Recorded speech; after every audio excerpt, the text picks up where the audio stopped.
à l'intersection éventuelle d'une droite et d'un plan, si le droite est donné à l'aide d'une équation paramétrique et le plan est donné à l'aide d'une équation cartésienne, s'il vous plaît, on écoute.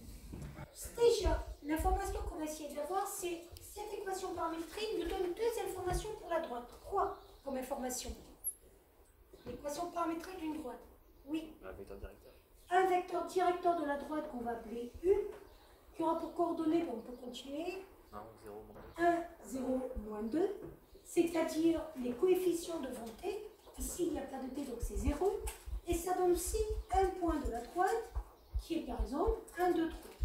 Et si on en veut d'autres, des points moins 1, pardon, moins 1, 2, 3. Si on en veut d'autres, il suffit de fixer une valeur au paramètre. Le plan P vous donne une information au niveau de son équation cartésienne. Laquelle? Oui. Un vecteur normal, pas le vecteur normal. Un vecteur normal, après les autres seront proportionnels. Le vecteur normal qui a pour coordonnées, donc, 1, 1, 1, c'est-à-dire les coefficients devant x, y, z. La première chose qu'on doit se demander, c'est est-ce que ce plan et cette droite vont être séquents ou parallèles? Parce que s'ils sont parallèles, ça ne sert à rien de résoudre des systèmes ou des équations. Comment allez-vous vérifier si ce plan et cette droite sont parallèles? Je vais vous faire un petit schéma pour que vous puissiez me répondre. Ce plan, il est donné avec un vecteur normal. Si j'avais une droite parallèle, qui est la droite D, donnée avec un vecteur directeur, tout de suite, en regardant le schéma, vous allez me dire que la droite D, elle sera parallèle au plan P dans quel cas? Il n'y a pas de piège. Hein. La droite D est parallèle au plan P dans quel cas? Les vecteurs sont orthogonaux. Si les vecteurs sont orthogonaux. Donc on va déjà vérifier que cette droite D n'est pas parallèle au plan. Donc on vérifie que la droite D n'est pas parallèle au plan en faisant quoi? Vous pouvez me répondre quand j'ai la tête tournée. En calculant le produit scalaire de quoi avec quoi? De N avec le vecteur. De N avec U.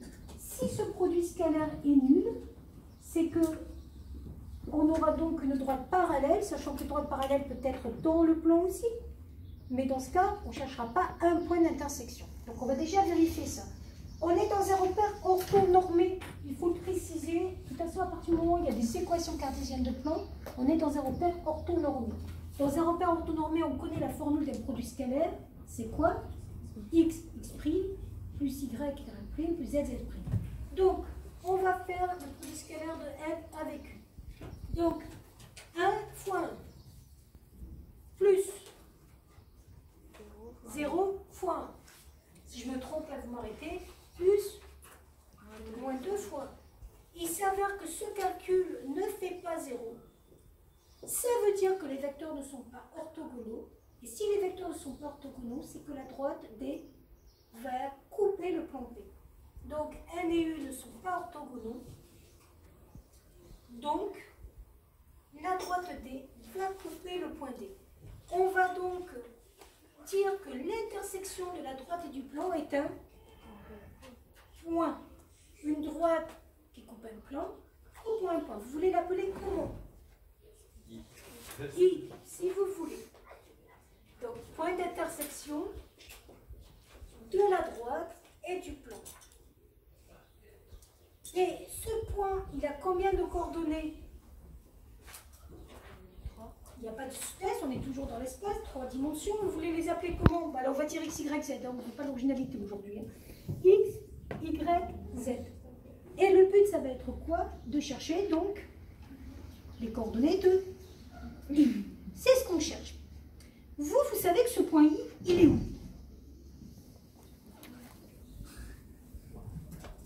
Dans le plan. Dans le plan. Et ce point, il est où? Sur la droite. Ça va vous dire que si I appartient à la droite et si I appartient au plan, ça va vous donner un système qui est le suivant. Il appartient à la droite, donc les coordonnées vérifient l'équation paramétrique, ce que je suis en train d'écrire. Il appartient au plan, ça veut dire que ces coordonnées vérifient l'équation cartésienne. Et jusqu'à là, ça va. Oui, non, oui, ça va. J'ai combien d'inconnus ici? Moi, j'en vois 4, mais bon. X, Y, Z est le paramètre T qui est réel. J'ai combien d'équations? Alors, 1, 2, 3, 4. Ça veut dire que, normalement, je vais pouvoir trouver combien valent chacune de ces inconnus. Il y a une petite idée qui me permettrait de me ramener à une seule inconnue. Oui. On pourrait remplacer X, Y et Z dans la dernière Oui. équation. X est en fonction de T, Y est en fonction de T, Z est en fonction de T. Donc nous, on va remplacer dans l'équation cartésienne du plan. Donc si on remplace X c'est moins 1 plus T, plus 2, plus 3 moins 2T. Et pourquoi c'est intéressant d'avoir ça? J'ai combien d'inconnus maintenant? Une seule. Je sais résoudre depuis la 4e. En tout cas, j'espère. Et donc, là, je vais résoudre ça. En nombre fixe, on a moins 1, plus 2, plus 3, moins 1. Ça fait 3. Vérifiez si je ne me suis pas trompée. En T, on a T moins 2T. Ça fait moins T. Donc T égale 3. Alors vous allez me dire, c'est pas fini. Pourquoi? On n'a pas X, Y, Z. Là, je me suis peut-être trompée.